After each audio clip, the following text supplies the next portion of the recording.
मुफ्ती साहब, high court ने कहा है हिजाब इस्लामिक आस्था का अनिवार्य हिस्सा नहीं है। उसने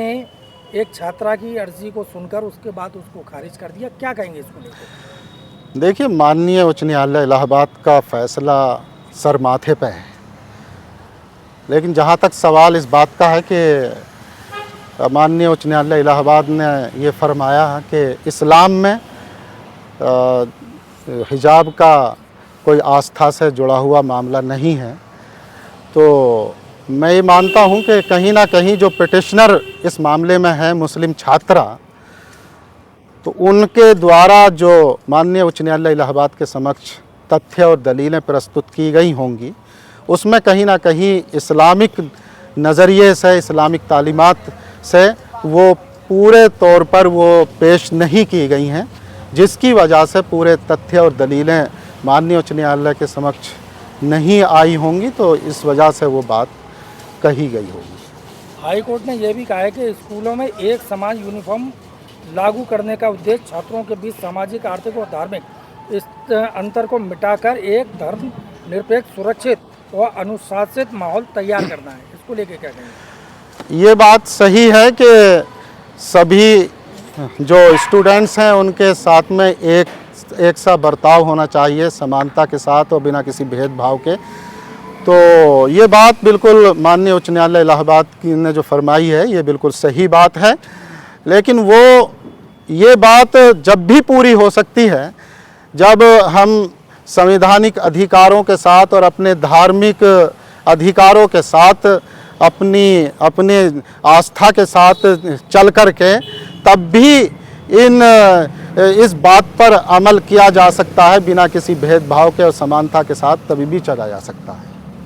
हाई कोर्ट ने यह भी कहा है यदि व्यक्तिगत प्राथमिकताओं के आधार पर छात्रों को यूनिफॉर्म में मन मुताबिक बदलाव की छूट दी जाएगी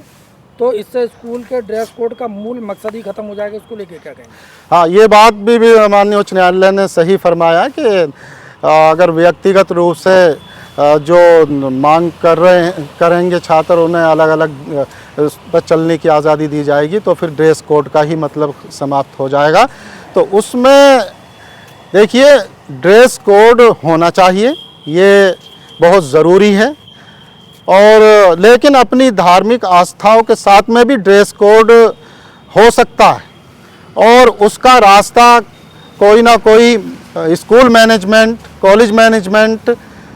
धार्मिक अधिकारों के और संविधान के अधिकारों के दायरे में रहते हुए अभिभावकी और गार्जियंस की सहमति से भी निकाले जा सकते हैं। तो ये सब चीज़ें जो सोच समझ के और तब इस पे आगे कदम बढ़ाए जाएं तो और बेहतर बात है। हाई कोर्ट ने याचिका की दलीलों को सुनने के बाद याचिका को खारिज किया। जी, माननीय उच्च न्यायालय ने जो तथ्य पिटिशनर ने पेश किए होंगे, उन्हीं तथ्यों के आधार पर फैसला सुनाया है, और माननीय उच्च न्यायालय का फैसला, देखिए, हम ये नहीं कह रहे कि कोई गलत है, बिल्कुल सही माननीय न्यायालय ने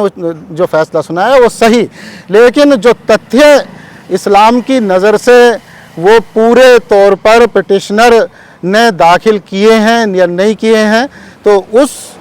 कमी के वजह से जो फैसला लिया गया है, तो वो बात उसमें कहीं, अब ये तो पूरा केस जब देखा जाए तब वो बात सामने आ सकती है। जबकि छात्रा का कहना है कि उसने 6 से 10 तक की स्कूल में हिजाब पहनकर पढ़ती रही है उसी स्कूल में, लेकिन उसे आगे की भी छूट दी जानी चाहिए। जी हाँ, जो छात्रा है मुस्लिम, उसने अपने संवैधानिक और धार्मिक अधिकारों के बारे में बात करते हुए और अधिकार मांगने की बात और गुहार लगाई माननीय उच्च न्यायालय में, तो ये चूँकि इस्लाम में ये तालीमात है और कुरान में भी हुक्म है, तो फिर उसी आधार पर मुस्लिम छात्रा ने ये गुहार लगाई थी। कहाँ तक सही है? देखिए,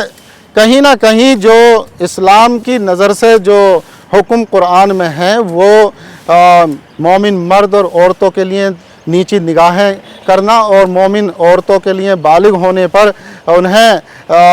चादर ओढ़ना और ओढ़नी ओढ़ लेना, तो ये हुक्म दिया गया है। अब माननीय उच्च न्यायालय के समक्ष पूरे तथ्य इस्लामिक नज़र से पिटिशनर के द्वारा नहीं पेश किए गए होंगे, इस वजह से जो है ये फैसला माननीय न्यायालय ने सुनाया।